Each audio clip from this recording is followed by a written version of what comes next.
Perkin condensation, ഇതിനെ Perkin reaction എന്നൂടെ പറയും. ഇതെന്താണെന്ന് വെച്ചാൽ 1868 വില്യം ഹെൻറി പെർക്കിൻ എന്ന് പറയുന്ന ഒരു സയൻറ്റിസ്റ്റ് സിന്നമിക് ആസിഡിനെ എങ്ങനെയൊക്കെ ഉണ്ടാക്കാം എന്നുള്ളൊരു സ്റ്റഡി നടത്തുമായിരുന്നു. ആ സ്റ്റഡിയിൽ അവർ കണ്ടെത്തിയ ഒരു മെത്തേഡാണ് ഈ ഒരു പെർക്കിൻ റിയാക്ഷൻ അല്ലെ പെർക്കിൻ കണ്ടൻസേഷൻ എന്ന് പറയുന്നത്. ഇതെന്തുകൊണ്ട് ഇത്ര ഇമ്പോർട്ടൻ്റ് എന്ന് വെച്ചാൽ ഇതിൻ്റെ പ്രൊഡക്റ്റായിട്ട് കിട്ടുന്ന സിന്നമിക് ആസിഡ് ഫ്ലേവറിങ് ഏജൻസും പെർഫ്യൂംസും ഒക്കെ ഉണ്ടാക്കാനുള്ള ഒരു ഇൻ്റർമീഡിയറ്റ് ആയിട്ട് യൂസ് ചെയ്യുന്നുണ്ട്. അപ്പോൾ നമുക്ക് ഈ ഒരു റിയാക്ഷൻ എന്താണെന്ന് നോക്കാം. When an aromatic aldehyde is heated with the anhydride of an aliphatic acid in the presence of the sodium salt of same acid, alpha beta unsaturated acid is formed. എന്തെങ്കിലും മനസ്സിലായോ? ഇവിടെ ഒരുപാട് ടേംസ് പറയുന്നുണ്ട്. Okay, നമുക്ക് ഓരോന്നായിട്ട് reveal ചെയ്യാം. First എന്താ ഇവിടെ പറയുന്നത്? വെൻ എൻ അരോമാറ്റിക് ആൽഡിഹൈഡ്, നമ്മൾ അരോമാറ്റിക് ആൽഡിഹൈഡാണ് എടുക്കുന്നത്. അരോമാറ്റിക് ആൽഡിഹൈഡ് എന്ന് പറഞ്ഞാൽ അരോമാറ്റിക് റിങ്ങിൽ CHO ഗ്രൂപ്പ് ഡയറക്റ്റായിട്ട് അറ്റാച്ച് ചെയ്തത്. ഇവിടെ നമ്മൾ എടുത്തത് ആരെയാണ്? ബെൻസാൽഡിഹൈഡ്. ബെൻസീൻ ഒരു അരോമാറ്റിക് റിംഗ് ആണ്, അതിൽ CHO ആൽഡിഹൈഡ് ഗ്രൂപ്പ്. വേറെ അരോമാറ്റിക് റിങ്സും നമുക്ക് എടുക്കാം, പക്ഷേ സിന്നമിക് ആസിഡ് കിട്ടണമെങ്കിൽ ബെൻസാൽഡിഹൈഡ് തന്നെ എടുക്കണം. ഈ ഒരു അരോമാറ്റിക് ആൽഡിഹൈഡിനെ നമ്മൾ ഹീറ്റ് ചെയ്യാണ്. എന്തൊക്കെയായിട്ടാണ് ഹീറ്റ് ചെയ്യുന്നത്? With the anhydride of an aliphatic acid in the presence of sodium salt of same acid. അതായത് ഒരു ആലിഫാറ്റിക് ആസിഡിൻ്റെ അൺഹൈഡ്രേറ്റ് ആയിട്ടും അതിൻ്റെ സോഡിയം സാൾട്ടായിട്ടും.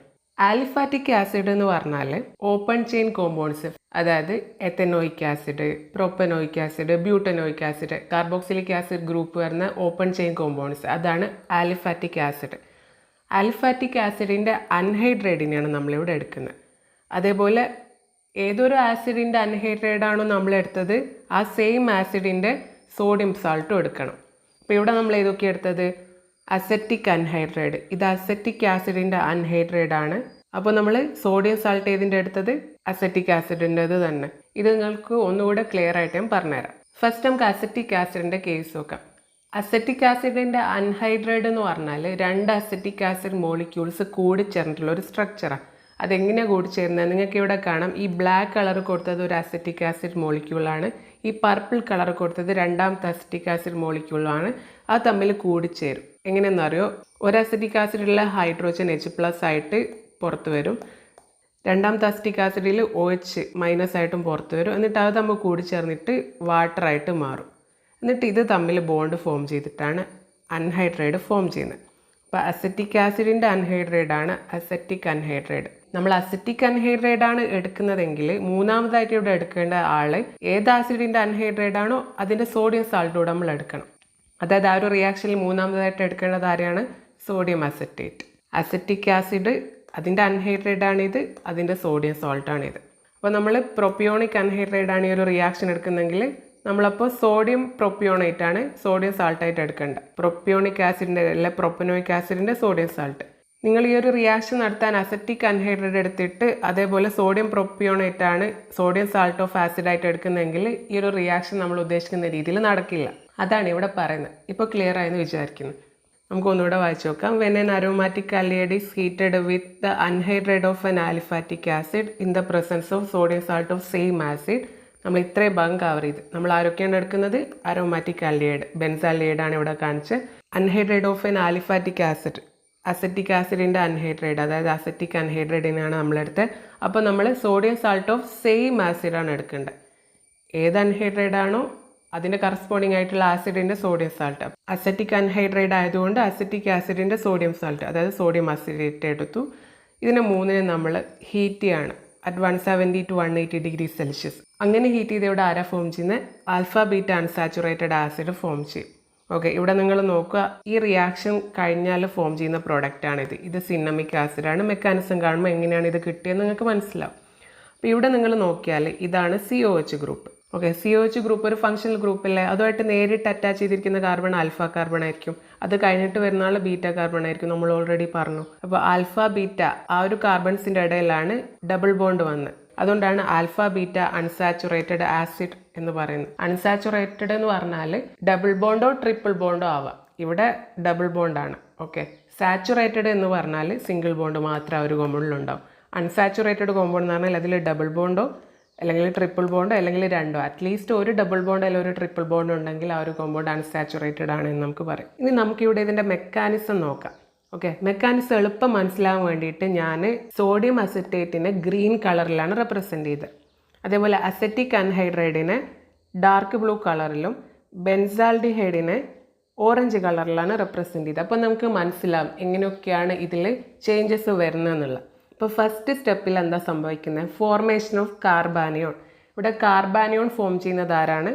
അസറ്റിക് അൻഹൈഡ്രൈഡ് ആണ് കാർബാനിയോൺ ആയിട്ട് മാറുന്നത്. കാർബാനിയോൺ എന്ന് പറഞ്ഞാൽ കാർബണിൽ നെഗറ്റീവ് ചാർജ് വരുന്ന ഇന്റർമീഡിയറ്റ് ആണ്. ഫസ്റ്റ് എന്താ സംഭവിക്കുക? ഈ ഒരു സോഡിയം സാൾട്ടിൽ നിന്ന് Na+ സെപ്പറേറ്റ് ആവും. അതായത് CH3CONA. ഇത് സോഡിയം അസറ്റേറ്റ് ആണ്. അത് അസറ്റേറ്റും സോഡിയം കാറ്റോൺ ആയിട്ട് സെപ്പറേറ്റ് ആവും. അതായത് CH3CO- ആയിട്ടും Na+ ആയിട്ടും അത് സെപ്പറേറ്റ് ആയി. എന്നിട്ട് ഇവിടെ ഫോം ചെയ്ത അസറ്റേറ്റ് ആണ് അസറ്റിക് അൻഹൈഡ്രൈഡിനെ പോയിട്ട് അറ്റാക്ക് ചെയ്യുന്നത്. ഈ ഒരു അസറ്റേറ്റിൽ ഈ ഒരു ഓക്സിജന് നെഗറ്റീവ് ചാർജ് ഉണ്ട്. ഈ ഒരു അസറ്റിക് അൻഹൈഡ്രൈഡിൽ ഒരു കാർബൺ ഹൈഡ്രജൻ ബോണ്ട് ബ്രേക്ക് ആയിട്ട് അതിലുള്ള 2 ഇലക്ട്രോൺസും കാർബണിൽ പോയി കാർബണിന് നെഗറ്റീവ് ചാർജ് ആവും. അതേപോലെ ഈ ഒരു ഹൈഡ്രജന് പ്ലസ് ചാർജ് ആവും. അപ്പോൾ ഹൈഡ്രജന് പ്ലസ് ചാർജ് ആകുമ്പോൾ അവിടെ ആയിരിക്കും ഈ CH3CO- എന്നുള്ള ഒരു അസറ്റേറ്റ് എന്നുള്ള സ്പീഷീസ് വന്ന് അറ്റാച്ച് ചെയ്യുന്നത്. അങ്ങനെ അത് അസറ്റിക് ആസിഡായിട്ട് മാറും. അതേപോലെ ഈ ഒരു അസറ്റിക് അൻഹൈഡ്രൈഡിൽ നിന്നും ഒരു ഹൈഡ്രജൻ നഷ്ടപ്പെട്ടതുകൊണ്ട് അത് കറസ്പോണ്ടിങ് കാർബാനിയോൺ അവിടെ ഫോം ചെയ്തു. ഈ ഒരു ബോണ്ടിലുള്ള 2 ഇലക്ട്രോൺസും കാർബണിൽ പോയതുകൊണ്ടാണ് കാർബണിന് നെഗറ്റീവ് ചാർജ്. അങ്ങനെയാണ് അത് കാർബാനിയോൺ ആയിട്ട് മാറിയത്. ഇതാണ് നിങ്ങൾ ഈ കാണുന്ന കാർബാനിയോൺ. ഓക്കെ ആണല്ലോ? അങ്ങനെ ഫസ്റ്റ് സ്റ്റെപ്പ് കഴിഞ്ഞു, കാർബാനിയോൺ ഫോം ചെയ്തു. അടുത്ത സ്റ്റെപ്പ് എന്താണ്? ഈ ഒരു കാർബാനിയോൺ അരോമാറ്റിക് ആൽഡിഹൈഡിനെ പോയി അറ്റാക്ക് ചെയ്യും. നമ്മൾ അരോമാറ്റിക് ആൽഡിഹൈഡ് ആരെയാണ് ഇവിടെ എടുത്തിരിക്കുന്നത്? ബെൻസാൽഡിഹൈഡിനെ. അപ്പോൾ ഈ ഒരു കാർബാനിയോൺ ബെൻസാൽഡിഹൈഡിനെ അറ്റാക്ക് ചെയ്യുന്ന സ്റ്റെപ്പാണ് സെക്കൻഡ് സ്റ്റെപ്പ്. ഇപ്പോൾ ഇവിടെ എന്താ സംഭവിക്കുന്നത്? ഈ ഒരു ബെൻസാൽഡിഹൈഡിലെ കാർബോണിൽ ഗ്രൂപ്പ്, ഓക്കെ, അത് ഈ ഒരു കാർബാനിയോൺ ഇതിനെ അപ്രോച്ച് ചെയ്യുന്ന സമയത്ത് ഇലക്ട്രോമെറിക് എഫക്റ്റ് ആണ് ഇവിടെ വരുന്നത്. ആ കാർബൺ ഓക്സിജൻ ആ ഒരു ഡബിൾ ബോണ്ട് ബ്രേക്ക് ആയിട്ട് അതിലുള്ള ഇലക്ട്രോൺസ് രണ്ടും ഓക്സിജനിലേക്ക് പോയി ഓക്സിജന് നെഗറ്റീവ് ചാർജ് ആവും. അപ്പോൾ കാർബണ് പോസിറ്റീവ് ചാർജ് ആവും. കാർബണ് പോസിറ്റീവ് ആയതുകൊണ്ട് തന്നെ ഈ ഒരു കാർബാനിയോൺ ഇതിന് നെഗറ്റീവ് ആണല്ലോ, ഇത് വന്നിട്ട് ഇവിടെ അറ്റാക്ക് ചെയ്യും. അങ്ങനെ അത് തമ്മിൽ ബോണ്ട് ഫോം ചെയ്യും. ഇവിടെ സിംഗിൾ ബോണ്ടാവും, ഇതിന് മൈനസ് ചാർജും ആയി. അങ്ങനെയുള്ള ഇൻ്റർമീഡിയറ്റ് ആണ് ഇവിടെ നിങ്ങൾക്ക് കാണിച്ചിരിക്കുന്നത്. ഈ ഒരു ആരോ എന്താ ഉദ്ദേശിക്കുന്നത് വെച്ചാൽ ഇത് റിവേഴ്സിബിൾ ആണ്. ഓക്കെ, ഈ ഒരു റിയാക്ഷൻ റിവേഴ്സിബിൾ ആണ് എന്നതുകൊണ്ടാണ് ഈ കൈൻഡ് ഓഫ് ആരോ കാണുന്നത്. ഇറിവേഴ്സിബിൾ ആണെങ്കിൽ 1 ഡയറക്ഷൻ മാത്രമേ ഉണ്ടാവുള്ളൂ. അത് ഞാൻ എടുത്ത് പറയുന്നില്ല, നിങ്ങളത് മനസ്സിലാക്കണം. ഇനി മൂന്നാമത്തെ സ്റ്റെപ്പിൽ എന്താ? ഈ ഒരു രണ്ടാമത്തെ സ്റ്റെപ്പിൽ ഇവിടെ ഫോം ചെയ്ത ഇൻ്റർമീഡിയറ്റ് ഉണ്ടല്ലോ, അതിൻ്റെ പ്രോട്ടോണേഷനാണ് നടക്കുന്നത്. പ്രോട്ടോണേഷൻ എന്ന് പറഞ്ഞാൽ അതിലൊരു H+ അയോൺ വന്ന് കയറും. ആ ഒരു H+ എവിടെ നിന്നാണ് വരുന്നത്? ഒന്നാമത്തെ സ്റ്റെപ്പിൽ നിങ്ങൾ കണ്ടിട്ടുണ്ടാകും, അവിടെ അസറ്റിക് ആസിഡ് ഫോം ചെയ്തിട്ടുണ്ട്. സോഡിയം അസറ്റേറ്റിൽ നിന്ന് അസറ്റേറ്റ് സെപ്പറേറ്റ് ആയി ആ ഒരു അസറ്റേറ്റ് ഈ ഒരു അസറ്റിക് അൻഹൈഡ്രൈഡിനെ അറ്റാക്ക് ചെയ്തിട്ട് കറസ്പോണ്ടിങ് ആയിട്ട് അസറ്റിക് ആസിഡ് ഫോം ചെയ്തു. ഇതാണ് പ്രോട്ടോണേഷനെ ഹെൽപ്പ് ചെയ്യുന്ന ആസിഡ്. ഈ ഒരു അസറ്റിക് ആസിഡാണ് മൂന്നാമത്തെ സ്റ്റെപ്പിൽ വരുന്നത്. ഓക്കെ, അപ്പോൾ ഈ ഒരു ഇൻ്റർമീഡിയറ്റിലേക്ക് ഈ ഒരു അസറ്റിക് ആസിഡിലുള്ള ഹൈഡ്രോജൻ വന്നിട്ട് ഈ ഒരു O- അറ്റാച്ച് ചെയ്യും. ഇവിടെ OH ആയിട്ട് മാറും. എന്നിട്ട് ഇത് അസറ്റേറ്റ് ആയിട്ട് റിമൂവ് ആവും. അതായത് CH3COH എന്ന് ഈ ഒരു OH ബോണ്ടാണ് ബ്രേക്ക് ആകുന്നത്.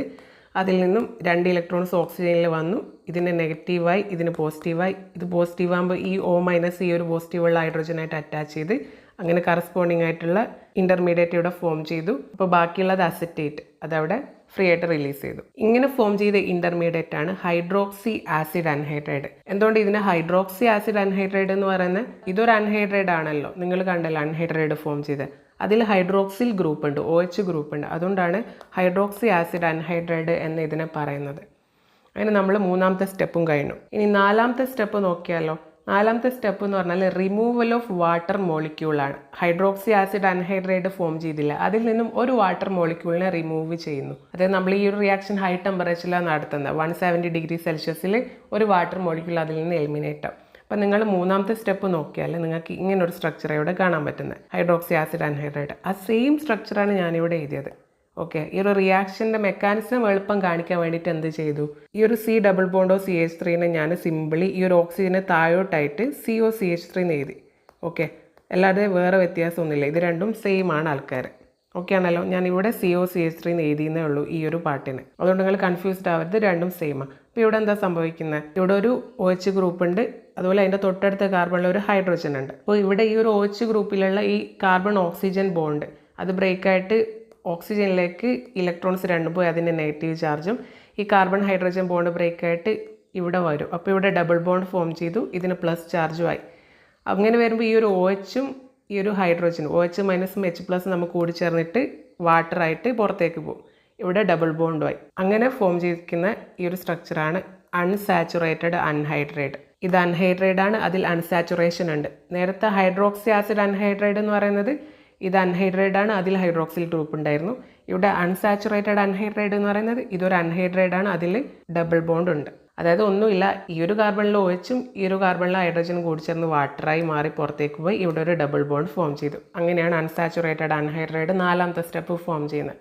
ഇനി 5ാമത്തെ സ്റ്റെപ്പ് നോക്കുകയാണെങ്കിൽ ഈ ഒരു അൺസാച്ചുറേറ്റഡ് അൺഹൈഡ്രേറ്റിന് ഹൈഡ്രോളിസിസ് നടക്കും. ഓൾറെഡി അവിടെ വാട്ടർ മോളിക്യൂൾ റിലീസ് ചെയ്തല്ലോ, അതിൻ്റെ പ്രസൻസിലാണ് ഇവിടെ ഹൈഡ്രോളിസിസ് നടക്കുന്നത്.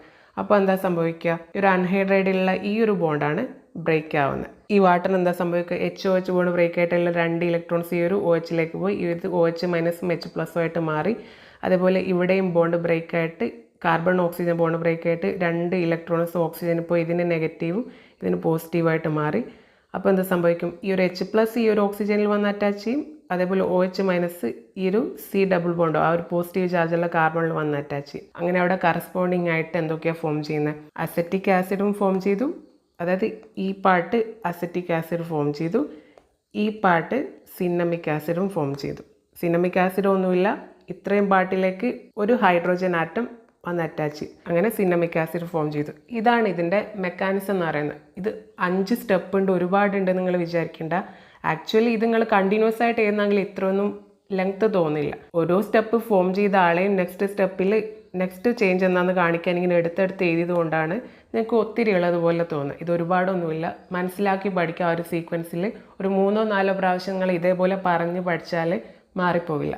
ഇനി നമുക്ക് പഠിക്കാനുള്ളത് സിന്തറ്റിക് ആപ്ലിക്കേഷനാണ്. സിന്തറ്റിക് ആപ്ലിക്കേഷൻ നമ്മൾ ഓൾറെഡി പറഞ്ഞു, ഇത് സിന്നമിക് ആസിഡ് ഉണ്ടാക്കാൻ വേണ്ടിയിട്ട് ഉപയോഗിക്കുന്ന, അത് പെർഫ്യൂംസ് ഉണ്ടാക്കാനും ഫ്ലേവറിങ് ഏജൻറ്റ് ഉണ്ടാക്കാനൊക്കെ യൂസ് ചെയ്യുന്നുണ്ട്. അതുകൂടാതെ തന്നെ മറ്റുള്ള ചില കോമ്പൗണ്ട്സിന് യൂസ് ചെയ്യുന്നുണ്ട്. For example alpha substituted unsaturated acids ഉണ്ടാക്കാൻ വേണ്ടിയിട്ട് നമുക്ക് ഈ ഒരു റിയാക്ഷൻ യൂസ് ചെയ്യാം. ഇവിടെ ഞാൻ ഏതാണ് എടുക്കുന്നത്, ബെൻസാൽഡിഹൈഡ്. നമ്മൾ നേരത്തെ അസറ്റിക് അൺഹൈഡ്രേറ്റും sodium salt of acetic acid, അതായത് സോഡിയം അസറ്റേറ്റ് ആയിരുന്നു എടുത്തിരുന്നത്.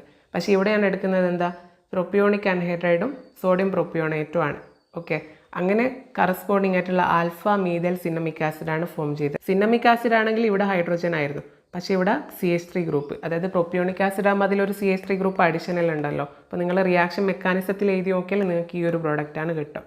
ആൽഫ പൊസിഷനിൽ methyl group, alpha methyl cinnamic acid form ചെയ്തു. അപ്പോൾ നിങ്ങൾ ഇത് കണ്ടിട്ട് നിങ്ങൾക്ക് കൺഫ്യൂഷൻ ആവും, ഇതെങ്ങനെ വരുന്നത് CH3 CH2 CO twice ഒന്ന്, അത് ഞങ്ങൾക്ക് കാണിച്ചു തരാം. അതായത് ഇതാണ് അസറ്റിക് അൺഹൈഡ്രേറ്റ്.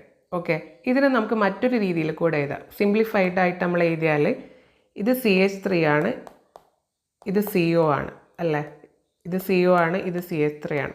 ഓക്കെ, ഇതേപോലെ തന്നെ താഴെയും ഒരു CH3യും ഒരു CO ഉണ്ട്. അപ്പോൾ നമ്മൾ ഇതിനെ സിമ്പിളായിട്ട് എഴുതുമ്പോൾ CH3 CO അങ്ങനത്തെ 2 പേരുണ്ട്, ട്വൈസ്, പിന്നെ അരവാക്കിയുള്ള ഒരു ഓക്സിജൻ. ഓക്കെ, ആ ഒരു ഓക്സിജനിലാണ് ഇങ്ങനത്തെ 2 ആൾക്കാർ അറ്റാച്ച് ചെയ്തെന്ന് കാണിക്കാനാണ് നമ്മൾ സിമ്പിളായിട്ട് അങ്ങനെ എഴുതുന്നത്. അതേപോലെയാണ് നിങ്ങൾ അവിടെ കണ്ടത്. ഇത് പ്രൊപ്പിയോണിക് അൺഹൈഡ്രേറ്റ് ആണ്, അതായത് CH3 CH2 CO അങ്ങനെയുള്ള ഒരാൾ ഒരു ഓക്സിജനായിട്ട് അറ്റാച്ച് ചെയ്ത് ആ സെയിം തന്നെ ഇവിടെ റിപ്പീറ്റ് ചെയ്യുന്നത് CH3 CH2 CO. ഓക്കെ, അതിന് സിമ്പിളായിട്ട് അങ്ങനത്തെ 2 എണ്ണം ഉണ്ട്, അത് ഓക്സിജനിലാണ് അറ്റാച്ച് ചെയ്തെന്ന് കാണിക്കാൻ വേണ്ടിയിട്ടാണ് കൊടുത്തത്. രണ്ടാമത്തെ ആപ്ലിക്കേഷനാണ് സിന്തസിസ് ഓഫ് ക്യൂമെറിൻ. ക്യൂമെറിൻ എന്ന് പറയുന്ന ഹെട്രോസൈക്ലിക് റിംഗ് ആണിത്. ഈ ഒരു ക്യൂമെറിൻ ഉണ്ടാക്കാൻ വേണ്ടിയിട്ട് പെർക്കിൻ കണ്ടൻസേഷൻ യൂസ് ചെയ്യാം. സാലിസിൽ ആൽഡിഹൈഡ് ആണ് നമ്മളിവിടെ അരോമാറ്റിക് ആൽഡിഹൈഡ് ആയിട്ട് എടുക്കുന്നത്. നമ്മൾ നേരത്തെ ബെൻസാൽഡിഹൈഡ് വെച്ച് കാണിച്ച്, ആ ബെൻസാൽഡിഹൈഡിൻ്റെ ഓർത്തോ പൊസിഷനിൽ ഒരു OH ഗ്രൂപ്പ് ഇവിടെ അല്ലെങ്കിൽ ഇവിടെ OH ഗ്രൂപ്പ് വന്നാൽ അത് സാലിസിൽ ആൽഡിഹൈഡ് ആണ്. അതിനെയാണ് നമ്മൾ ഈ ഒരു റിയാക്ഷൻ നടത്താൻ എടുക്കുന്നതെങ്കിൽ നമുക്ക് ഫൈനൽ പ്രോഡക്റ്റ് ആയിട്ട് ഫോം ചെയ്യുന്നത് ക്യൂമെറിൻ ആണ്. അതിൽ റിംഗ് ഫോർമേഷൻ ഒക്കെ ഉണ്ട്. ഓക്കെ, അപ്പോൾ ഇവിടെ അസറ്റിക് അൺഹൈഡ്രേറ്റും അതേപോലെ സോഡിയം അസറ്റേറ്റ് ആണ് എടുക്കുന്നത്. ഈ ഒരു ക്യൂമെറിൻ എന്ന് പറഞ്ഞാൽ ഒരുപാട് ഡ്രഗ്സിൻ്റെ ബേസിക് സ്കെലറ്റാണ്. ഫോർ എക്സാമ്പിൾ വാർഫാരിൻ എന്ന് പറയുന്ന ഡ്രഗിൻ്റെ ബേസിക് സ്കെലറ്റാണ് ഈ ഒരു ക്യൂമെറിൻ റിംഗ്. അപ്പോൾ ഇത് രണ്ടാണ് ഇതിൻ്റെ ആപ്ലിക്കേഷൻ. ഞാൻ നേരത്തെ പറഞ്ഞ പോലെ തന്നെ നിങ്ങൾ ഫസ്റ്റ് റിയാക്ഷൻ്റെ ഡെഫിനേഷൻ പഠിക്കുക, എന്നിട്ട് റിയാക്ഷൻ പഠിക്കുക, മെക്കാനിസം പഠിക്കുക. ഇത് 3 നിങ്ങൾ എല്ലാത്തിൻ്റെയും പഠിച്ച ശേഷം നിങ്ങൾക്ക് എക്സ്ട്രാ പഠിക്കാൻ പറ്റും, അല്ല ടൈമുണ്ട്, അങ്ങനെ ഒരു സിറ്റുവേഷൻ ആണെങ്കിൽ മാത്രം ആപ്ലിക്കേഷൻസ് നോക്കിയാൽ മതി.